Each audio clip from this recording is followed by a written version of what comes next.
Good morning, good afternoon, and good day, wherever you're at in the world today. And it could be any one of the many countries we've been touching over the last few days. Today, I'm going to talk about AI and the pagan community, or pagans and AI. I'm not going to use a lot of fancy tricks. I'm not going to talk about a lot of the things. What I'm going to talk about is the impact and why you should be paying attention to it. Today, people think that AI is Chat GPT and other sort of communication systems. It isn't that. Isn't at all. It is a system or a process that can create patterns faster than the human mind can make in some cases. And the more information it's got, the more patterns it can recognize, and it puts out those patterns. Sometimes those patterns are hallucinations, as you've often heard, that it doesn't get it right. And that was true 2, 3 years ago, but now it's getting to be the point where it's now replacing your search engine. If you are on the internet, you're already in AI. The internet has begun its transformation into AI. Whether you be on Facebook, whether you be on marketing, whether you be on Google Ads, or any number of other sites, you're going to find out that they're going to use AI. And you're going to hear some new terms. I remember when the internet first came on. I mean, really came on, 93, 94, 95. And so many pagans said, oh, we'll never be a part of it. But I did watch as Tamara Suda at the time, Tamara Suda at the time, showed me the power of it because she was working with something called the Pagan Tea Room on AOL, and she used to carry around a laptop. And she was able to help organize an event way better than I'd ever seen before, called the Pagan Leadership Conference. It was the third one that we were having, and we were learning about ourselves. And she was able to do advertising in a way that I wasn't able to. I was using pen and ink. I was using what was magazines. I was using magazines that hadn't even really started yet for us. We were just handing out flyers and sending out letters. See how pervasive it gets into your mind? And all of a sudden, I saw this transformation, and we began to work with it. We would do magazines until 1998, and we would stop them for email, one list, and we would begin that process. So the internet has now formed the community. There's no question about it. And I think there were three major shifts caused by the internet that got both the internet accepted by pagans and began to evolve them. First and foremost is Witchvox, the witch's voice. It's no longer with us. A lot of people miss it, but it was a centralizing factor for a lot of information, and it became a way for a lot of movements, including like Pagan Pride and events, and people to meet together. I think it is one of the most substantial cross communications that was there, and it was simple. It provided articles, it provided connections through various means and through other systems. It brought people together. What killed it in the end was that it was not able to take out bad ones, and it became more and more contaminated with information without it being corrected. And that caused friction, that caused the cost to go up, and they really never got very much money for it. I mean, they never paid for it. It was Ren, and all of them, and they were able to do this, but that was a centralizing committee, and people accepted it. I think the second biggest component would be Witch School. Witch School allowed for hundreds of thousands of people all over the world to be able to get an education in their homes, in their spaces, where they were not allowed to, either because of strict parents. Oh, we had a lot of 13, 14-year-olds that are now leadership in our community today. And I think that made a major difference. And that we began training. And it also spawned off all the other types of ideas. And of course, Wild Hunt, who continues to say it and deserves your support. Wild Hunt gave us a once-a-day blog that we could all go to. And it was a thrill to get mentioned in it many times. And today it's being one of the biggest voices in our community. These three things helped us accept the internet as it is. And then we've discovered we have all our own schools. We have all of our own actions. We have so many different things we're doing. AI is going to underwrite all of that. We're now seeing that the AI in the community is going to underwrite everything. And the first thing it's going to do is it's going to decide who gets seen and who does not. SEO, search engine optimization of the search engine, is going to become GEO, or generative engine optimization. And that is, what is the information underneath it? So instead of the way the old searches were, they would find all of your names, they would log your pages and look for keywords that you were looking for. Now they're going to be looking for much more of what you want. We've gone from, and this is for the pagans, this is very important. Have you noticed how you're sometimes not getting as much, or sometimes a wild piece will get suddenly a lot of pieces, and you don't know why, and everything else doesn't see it? It is because it's something, we've gone from the social media system to the informational or interest graphs. What do I mean by this? Before, you collected a lot of followers, and a certain amount of followers would see your material and they would interact with it. The more followers you had, the more people likely to interact with it. But as times change, a lot of times that information wasn't very good, or it changed, or they aren't in the same interest. So they would fade out, and you'd have to keep that sort of things. But the idea was followership led to connections. Today, followership hardly means anything. It is now what they call interest graphs. Is it interesting to you? They're now following with the ability to find more patterns in the system. They're following you. Well, we've known they're following for a long time. That's been one of the big jokes in our system. Oh, they're following us. They send us the ads, and they send us this. They send us that. They know what we're doing. The interest graphs are exactly that. They're trying to find out what you're interested in, what you're going to deal with. So people who are interested in paganism are able to find it. This is why TikTok, which is so popular, because they're in that interest graph. People are able to find what they're interested in. It isn't just the fact that they're witches, that people are interested in, say, how to make a spell or how to do things, and it tracks them into. Facebook has gone over to this. Instagram has gone over to this. LinkedIn has gone over to this.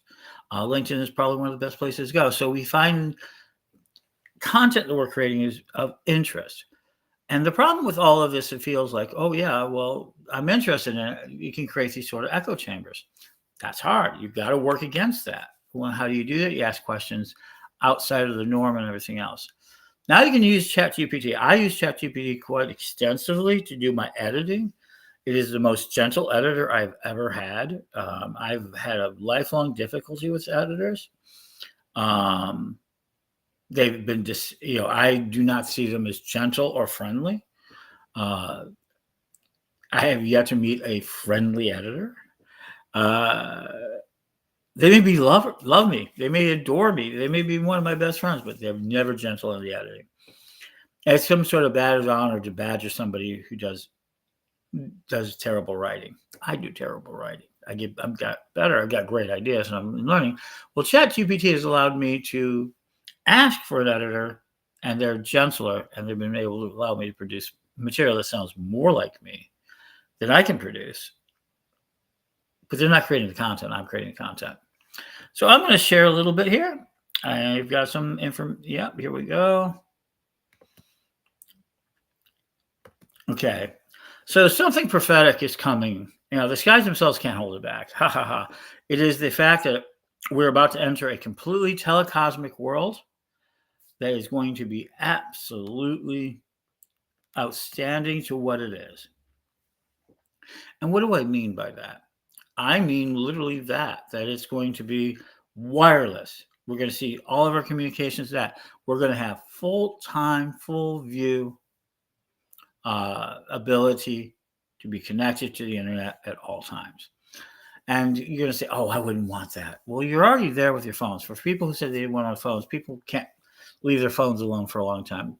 Not everybody, not everyone. Diversity. I mean, we talk about common causes and common issues, but we don't have to all have the same thing. So in my belief, something really prophetic is coming our way, and that is we're going to be connected all the time. And you say you won't be, but the younger generation will. All right, here we go that way. And so with so much content out there, real human communication will be helps your organization to win. Can you really? All right, I'll try that. Can it really be out there? So one of the things we're seeing people want more than anything else in paganism, we're going back to being local. People want more than the internet. This whole conference has been by internet, and it's very useful, very practical, and very good thing. But people want human voices. We did not go out and create a bunch of AIs to talk this material. We went to human beings that are involved with the community and got their opinions, their knowledge, and shared it with you so that you can make that dealing in your mind. But at the same time, we use some systems or process, not AI, but process, the idea of video recording. When we started out doing video recording back in the early 2000s, we would have a camera, we would film it, we would load it to the computer, we would edit it, we would have to do that, then we'd have to upload it. Now I turn on my camera. This time we're using Restream, and now it goes out to numerous channels, more than 30 different channels out there, Discord. I know people are passing it on and sharing it so that thousands of people can see this at minimal cost to me. I'm not saying it's free. I have to pay for my internet. I have to pay for my laptop. I have to pay for my internet service, electricity. I mean, so it's not free. But the services that I'm using, Restream, we pay good money for. There are costs, but comparatively, I joke about it all the time, that we are in such a great price range. We're able to do so. So being human, owning the room in the age of AI means you have to be authentic. There we go. Human, our tool use, and our consciousness was our first tool. This is Ivo Dominius Jr., and he does not see this as an AI statement. I will tell you, he does not. Not Jim Flint or Fryer, but consciousness was our first tool. Terence McKenna's stoned ape theory was another conscious, but as consciousness is our first tool. And guess what AI is? AI is consciousness amplified. It's our consciousness amplified. We're able now to do deeper research, deeper parts. And it's going to affect us because we're going to create things, wonderful things, amazing things, using our conscious. It is our imagination quantified. And these are some of the rules. You know, the quality of being able to talk to it. Doesn't this look familiar? It's how you talk to spirits. So oftentimes we have a lot of that idea of talking to spirits. And I'm not going to drone on and on about the power of AI, but I will tell you this. AI is going to impact your world. What happens when we start having deities online? And I've talked about this. What about ourselves? What if we start cloning ourselves? What if we start doing things? So let me offer this. AI is in our systems. It's going to impact us greatly. It's going to be a caretaker. The question now is AI going to come along, but how do we control it? How do we bring it under our power? That simple. And that is by utilizing it. Start using the ChatGPT systems and Sora and other things to create things. Just as we create tools, just create the spells. Well, AI is nothing but movable, intelligent electricity. The source of all of our power, electromagnetic, magic. All of this is our energy, Reiki. All of them have a fundamental principle in this sort of electrical movement, which is even down to the quantum level, which we're starting to learn, which has explained many of the things that we say is true in magic, has some sort of scientific basis. So controlling AI, creating your own agents. So now agents are important. Agents are going to be the way that you can conduct yourself. And these are simple systems that do things for you. They're like egregors. They're like daemons. You just have to program them. Everything about AI world is magical. How is this going to impact you? Well, maybe it won't impact you.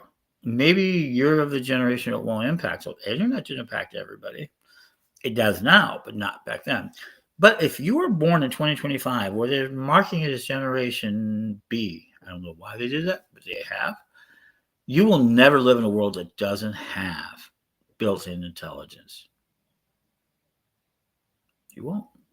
And if you're a Generation Z, which are now hitting college, this is coming on in the same way for X's, for the X's, how the internet really started. It was like in our midlives.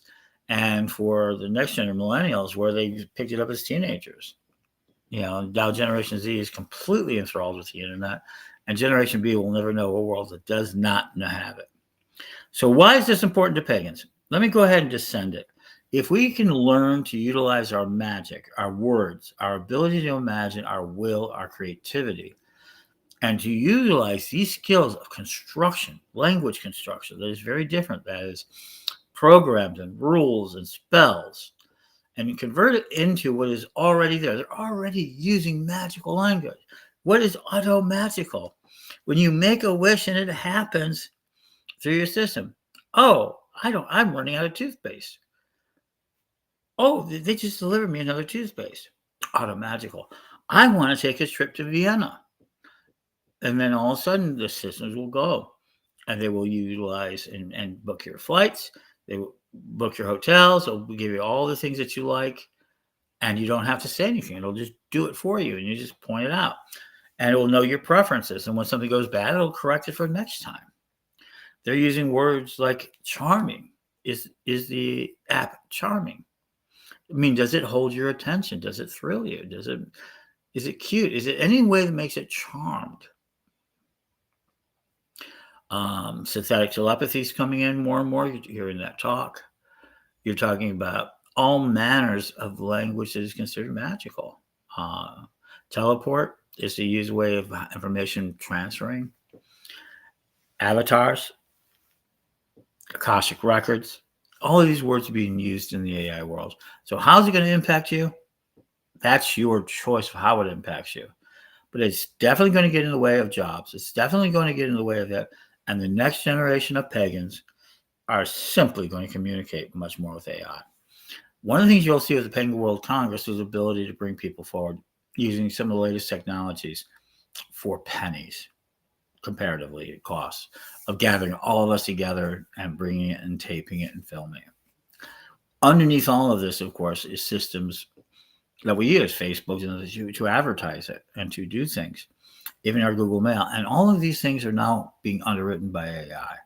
And AI is an imaginative machine that answers our requests through prompting, through the control of language, and through other systems. AI is going to change how you operate. And the number one way it's going to change how you operate is how you gather information and how your information gets out. So there you go. Pagans need to pay attention to AI. And the primary thing they need to pay attention to AI is agents. How to build these agents that do things. Because those can be embedded and travel with you. And they can make a huge difference in the world to come. If you can make command of agents, of Gregors, Tulpas, of the internet age, of the AI age, you'll have a great deal of authority. And I'm going to continue working on that. So, really, okay, so I just got a question. So, why have I not been doing more with AI? Well, I was. Probably this is more of an insider secret than people know. I'm going to go ahead. The lady Stephanie Neal and I, when Lord Don had a heart attack, or whatever you want to call it, she was stepping into the role of chancellor. She wouldn't last long into that role. But in one of her first acts, we were discussing projects, and I was talking about the fact where you need to rewrite witch school. It was becoming obsolete, and that within 2-3 years, it was going to become completely obsolete compared to the internet world. And it got to be such a fight, she said, that she freaked out. And what I was talking about is I showed them AI, I showed them some of the chat GPTs, where we're going to have more online internet mentors. And I wanted to make 3 major changes that I'm going to make now in other systems. I'm no longer involved with Witch School over this fight.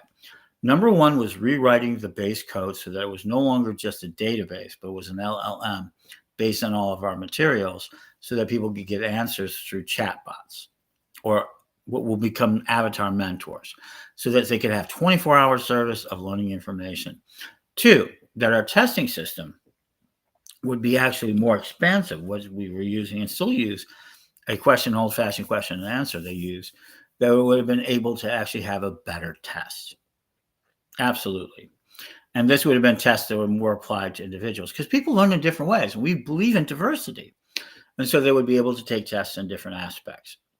And it would also allow for more experiential and more aspects of it. So we were going to offer more information and more guided, and this would allow us to build lessons more adaptively. Two, that would allow for more mentors so that we have the human mentors, which are amazing, which built thousands of people up and have hundreds of temples and have done a great job and made the Corellian tradition the number one tradition in the world for a long time. And so it was good. And that was the hard part. We had been so successful heading into the parliament. And then, so I wanted to do, and they said, what I'm going to do is LLMs, or sort of move our languages into the systems, allow people to be more adaptive, to allow people to, to do things, more processes underneath it. And the last thing it was going to do was that it was going to allow people to learn another level. It would allow them to start building better courses. And that was a big thing. So that was the big fight. What did I mean? Meaning that the whole system would allow for more automation and more systems, and we would have seen a lot more courses. This infuriated her. This made me the criminal, because what I was talking about, and the same thing I've always talked about, was making it more popular. Now, none of these changes I've had, and Witch School, I lost all aspects of Witch School. I was immediately fired from marketing. It went on a rampage against me, as has been before. How many times have you heard me been rampaging it? The first time I was rampaged like this was when I formed Witch School. And oh man, the noise. This time was that I wanted to change Witch School into my image, and to do that. And I wanted to change the tradition. I went, no, I just wanted to change the website. And I wanted to bring it in alliance with AI.